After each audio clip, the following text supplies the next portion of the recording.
question, what is the best way to get information to my families about what we're teaching in our ministry? It's kind of an interesting question, because probably the best way is to send a mass email out to like 50,000 people, but I'm not sure it's the most effective.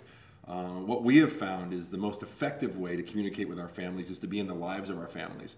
But that's pastoral in nature, and it's a lot more difficult. And it's moving a ministry from a programmatic ministry to a pastorally based ministry. And so, the phone call, the connecting with people one-on-one is probably the best way to get the message of the gospel out. Like, I just wonder sometimes, like, how much email Jesus would use. You know, he just seemed to be walking around regularly and talking to his people and communicating the message voice to voice.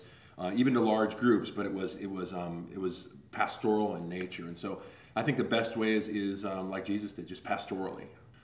Yeah, when it comes to teaching or what to teach children and what God's calling us to teach, I think oftentimes we look at the culture, we tend to look at families and what's happening in the families and what the need is. But I think when I was brought up under some really solid men of God, I think the leader always needs to bring the teaching out of their personal devotional time with Jesus.